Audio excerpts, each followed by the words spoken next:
Hello 7th మే చాలా shocking news అనమాట అందరికీ. Rohit Sharma the hit man test క్రికెట్కి రిటైర్మెంట్ పలికాడు, విచ్ ఇస్ వెరీ, అస్సలు ఎక్స్పెక్ట్ చేయలేదు ఎవరం దట్ రోహిత్ శర్మ టెస్ట్ క్రికెట్కి అలా రిటైర్మెంట్ పలుకుతాడని చెప్పేసి. బికాస్ చాలామందికి అందరికీ ఉండే ఇంకొన్ని ఏళ్ళు రోహిత్ శర్మ టెస్ట్ క్రికెట్ ఆడాలని, కానీ ఆడలేరు. Because on 7th May he set retirement. But అక్కడ కూడా చాలా కోఇన్సిడెన్స్ జరిగింది. MS Dhoni the last test match వచ్చేసి మెల్బోర్న్లో ఆడాడు. రోహిత్ శర్మది కూడా లాస్ట్ టెస్ట్ మ్యాచ్ వచ్చేసి మెల్బోర్న్. అండ్ ఎంఎస్ ధోనిది లాస్ట్ హోమ్ టెస్ట్ మ్యాచ్ వచ్చేసి వాల్కేడియా స్టేడియంలో అయింది. రోహిత్ శర్మది కూడా సేమ్ అక్కడే అయింది.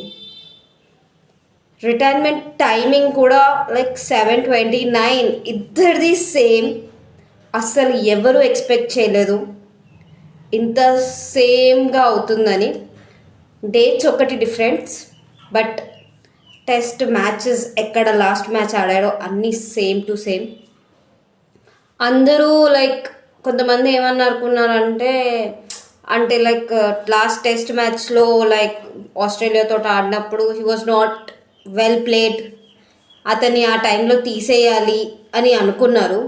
బట్ నో, అతను అలా కాదు. వాట్ అందరికీ తెలుసు. బట్ అతనంతలో అతను డిసిజన్ తీసుకొని అతనంతలో అతనే రిటైర్మెంట్ తీసుకున్నాడు.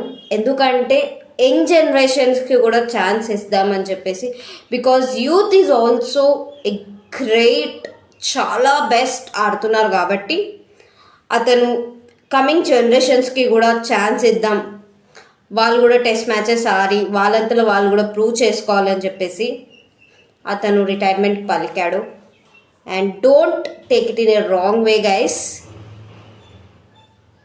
ధోని ఎలానో మనకి రోహిత్ శర్మ కూడా అలానే.